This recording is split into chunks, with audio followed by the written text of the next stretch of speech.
Ayan. Have a blessed good morning sa inyong lahat. Purihin ang nagsugo, hindi ang mga sinugo. Ngayon ay January 10, 2024 at ang oras ay 7:55 AM. Okay, una. At higit sa lahat ay wala akong sawang aking itinataas, pinupuri, dinadakila, niluluwalhati, pinasasalamatan, sinasamba ang pinaka-Diyos ng kaliwanagan, ang banal na espiritu at ang inang lupa.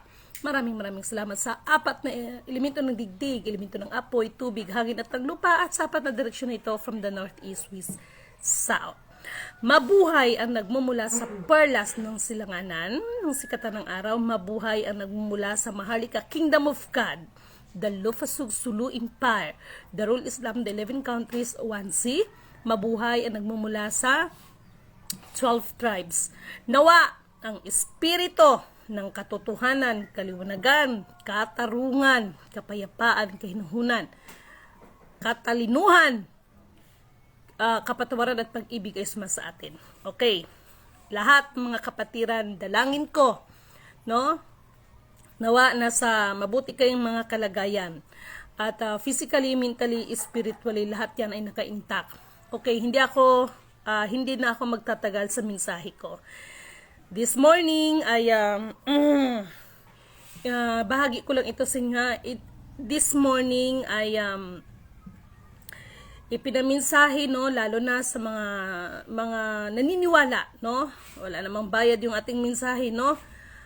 Ang magsipaghanda kayong lahat sapagkat sabi ng butiki, katulad ng sinasabi ko, humingi ako ng palatandaan. At ang palatandaan na yan ay palapit na sa akin yan, yung palatandaan na anak. So, maghanda kayo kasi tatlong pinakamalalakas na lindol na hindi pa nangyari sa kasaysayan ng ating bansa. No, wag na sa digdig, sa ating bansa.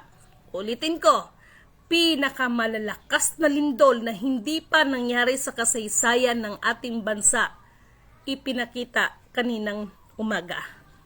Maghanda kayo. So ano bang mga paghahandaan, no? Una, paalala ko lang ha. Actually, sinabi ko na ito sa inyo eh. Magkaroon kayo ng tamang pag-uusap, briefing sa mga mag-family sa loob ng pamamahay na just in case na magkaroon ng problema, ano ang mga dapat gagawin. Okay? Ano ang mga kasalukuyang dapat gagawin at kailangan ninyong maghanda ng mga tinatawag na emergency kit. Okay? At pang-survival na pagkain. Mga mahal kong kapatid, nasa inyo na yan kung maniniwala kayo o hindi. Walang masama sa paghahanda. Okay? Walang masama sa paghahanda. Okay? Lalo na yung may mga maliliit na bata. Okay? Yung mga bote-bote na maliliit siya, na malinis, maglagay kayo ng tubig, no, tubig. Para in case emergency is madali nyo lang makuha. Actually dito yung Mother Earth ko, kung tawagin ko yung mama ko, dito mga kapatid ko. Bagamat hindi natin maiwasan yan, no, basta ang mahalaga, inihayag natin sa kanila. Lalo na dito sa Jensan at ang Mount Matutom, no? Mount Matutom yan, di ba? Para sa kalaman ng lahat, yan po ay active. Mount Apo is active, no? I don't know kung namomonitor ito ng Philbox. Pero, ako kasi, sa totoo lang, katulad kaganina, inano na naman ako ng asawa ko dahil ang sabi niya, ano ba itong asawa ko? Ba't parang kakaiba, mahal? Kanina. Pero ang hindi niya alam, ayun, nagliwaliw na naman ako sa ibang mundo. No? Nagliwaliw naman ako sa ibang mundo. Lahat naman ng yan ay nakapropesiya na about sa mga lalo na yung Armageddon, ano, pero wala eh. Parehong naghahanda. Sa liwanag o sa dilim, parehong naghahanda. Alalahanin nyo kung bakit binagsak si Lucifer dito sa earth, no? Dahil maging sa langit ay nagkaroon ng digmaan. Langit na yan ha, nagkaroon pa ng digmaan dito pa kayo sa lupa, no? So common sense, no? So para doon sa lahat ng ating mga kapatid, walang masama, no? Wala namang masama doon sa paalala ko sa inyo kasi yung sinabi ko sa inyo, humingi ako ng palatandaan. Wow, God is good all the time. That all the time God is good. God is great. Allah is great. Ibinigay niya talaga ang palatandaan na yan, yung anak, no? Yung palatandaan na anak, no? So, may nagtanong sa akin kung kailan ako bibiyahe. Katulad ng sinasabi ko, pag magtagpo na kami ng code ng anak. Actually po magsasalubong kami. So, may pinaghahandaan lang ako. Hindi kasi to biro, ha, mga mahal kong kapatid. At kahit ano pang mga pagsasabi ninyo that you are the king, you are the queen, you are the princess, you are the magiging monarchy whatsoever. Lahat ng bagay nakaprogram, no? Lahat ng mga kagintuan ay naprogram. Lahat ng mga kayamanan na pinag-uusapan ninyo ay nakaprogram. Pero bago ang lahat ng yan, kailangan muna matupad ang divine covenant. Hindi maaaring buksan ang mga bagay kung walang pinag-uusapan na divine covenant, at yun ang ipapatupad. Dahil yung divine covenant na yun, ayun po ang mga naging kasunduan ng ating mga kaninunuan sa ating Almighty Creator. No? And if we are talking about redemption, hindi lang to tungkol sa mga material na bagay o divine wealth na pinagsasabi ninyo, kundi ito rin po ay may kaugnayan sa ating mga salvation, no? Emmanuel, God is with us, the blessed Redeemer, the living Word, no? Mga mahal kong kapatid, sa pagkakataon na ito, please share this video. Maganda kayo, no? Maganda kayo kasi yung nangyari dyan sa ating kapitbahay na bansa, malaking epekto to sa atin. Yung sinasabi niyong manalangin, yes, okay yung manalangin, pero manalangin tayo na may kaakibat naman na pagkilos. Nasa Diyos ang awa, nasa tao ang gawa. No? Sinisigurado ko sa inyo yung pagiging presidente, pagiging kung ano-anong mga posisyon na inaano niyo sa mga sarili ninyo, inaatang ninyo, wala kayong magagawa kung ang kapangyarihan na ng kataas-taasan ng kikilos para sa atin. No? Hindi ako Diyos, ngunit subalit datapat. Purihin ang nagsugo, hindi ang mga sinugo. Nagpapasalamat ako sa pambihirang pagkakataon na ipinagkaloob niya. Kaya magsipaghanda kayo. 3 pinaka malalakas na lindol sa taong ito. Maghanda kayo. Hindi yan sa ibang bansa mangyayari, sa atin yan. 3 pinakamalakis na lindol. Actually, itong Mount Matutom, kasi malapit ako dito, lingid sa kalaman ng lahat, yan. Minomonitor ko yan. Maging sa Mount Apo, minomonitor ko yan, no? Maghanda kayo, even the emergency light, lalo na yung mga flashlight, emergency light, no? Lalo na yung may mga maliliit na bata. Knock on the wood, no? Ang worst nito, kung mangyari yan is gabi, hindi umaga. Sinisigurado ko, marami talagang patay. Marami talagang mamamatay. So, kung sa bagay, nakita niyo naman, ngayon 10, di ba? 3 days to go. So, wag lang naman sana, no? Wag lang naman sana. Wag lang naman sana magkataon sa 13. Alam nyo, nakakalungkot no? Kagabi nagmensahe na ako sa inyo. Yes, hindi tayo Diyos. Hindi naman tayo Diyos. Tayo po ay mga alipin ng Diyos. Hindi tayo Diyos, mga alipin ng Diyos. Ngunit subalit patapwat,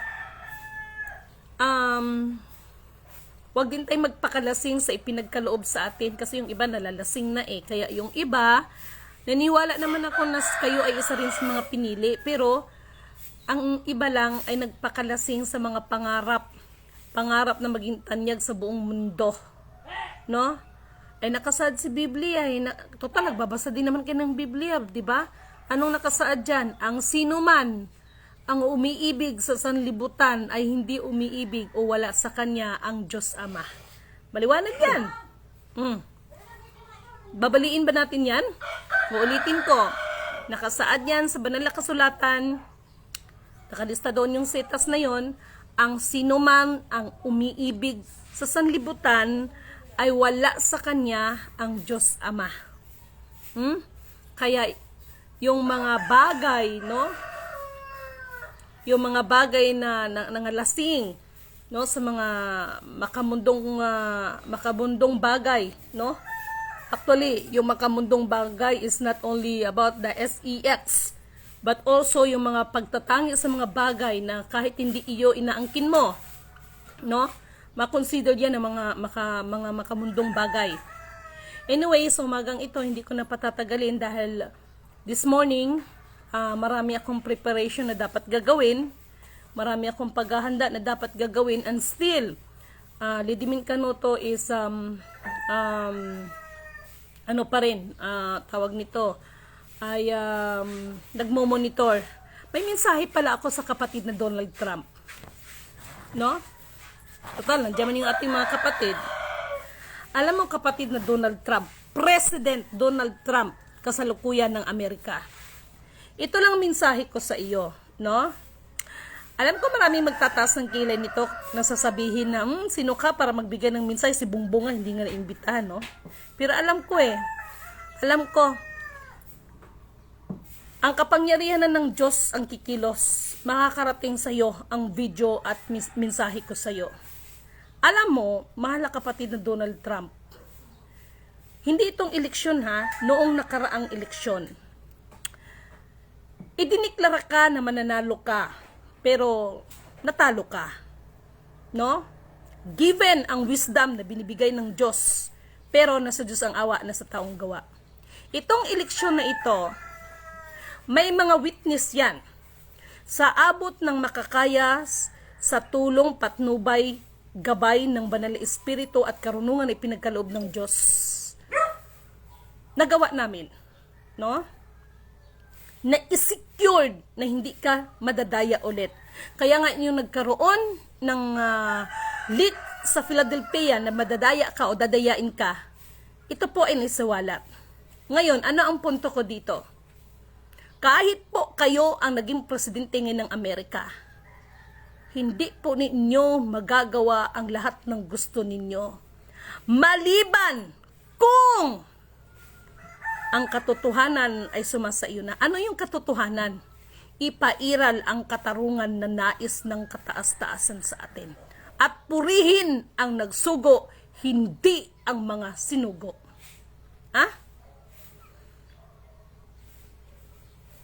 Mga Bible readers, mga leader ng simbahan, no?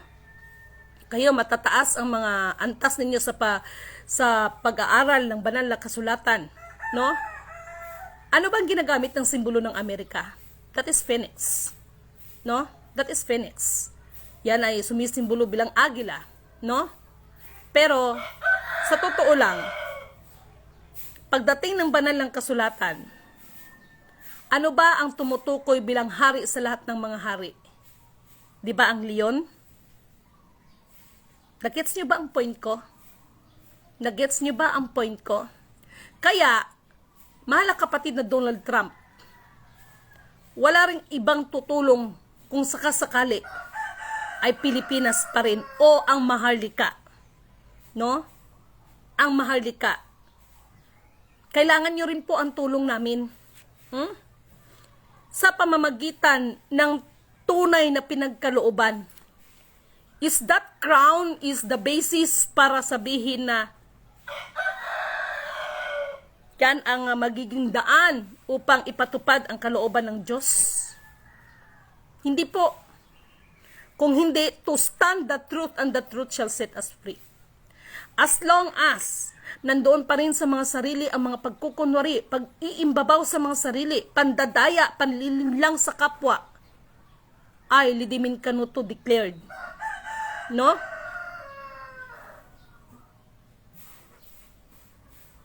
Ipagpaumanhin ninyo, huwag kayo magagalit sa akin.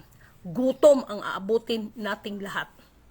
Ngunit, subalit datapwat, ang mga tunay na sumusunod at ang tunay na banal na espiritu ay sumasa kanila, ay walang kadapat katakutan dahil ibibigay sa atin ng Diyos ang tamang mga kapamaraanan paano tayo mabuhay at makasurvive.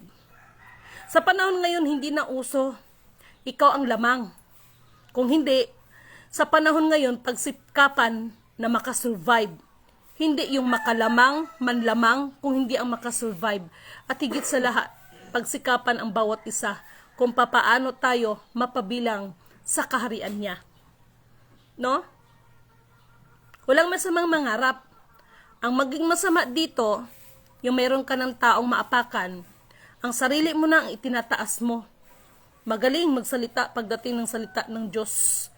Pero ngunit subalit datapwat, pag-aralan mo ang kanilang mga salita, nahuhuli rin sila sa kanilang mga sariling bibig. Wala pa rin silang ibang itinataas, ibinibida, kundi lagi ang kanilang mga sarili na mga magagaling. Alam nyo, napansin ko lang sa mga ibang gumaganap.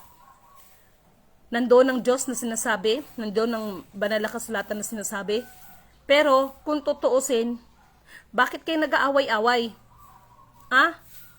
Bakit parang nakikita ko, ba't parang nag-uunahan sa pagbubukas na pinagsasabi ninyo? Ano ba talaga pinaglalaban ninyo? Yung pinaglalaban ninyo ang mga sarili ninyong adikain na makilala ka sa buong mundo? Ang tunay na bilang isang ikaw ang maglingkod, hindi yung ikaw ang paglingkuran. Walang propeta, ang Diyos, ang Allah, no? Ang Panginoon, na sila ang pinagsisilbihan, kundi sila ang nagsisilbi. Sa unang panahon, pag sinabi mong hari, pag may oras ng digmaan, laging nangunguna ang hari sa digmaan. Pero ngayon, ang mga nagsasalitang hari, mga pinuno, ang binabala ay ang kanilang mga miyembro. Totoo naman, di ba?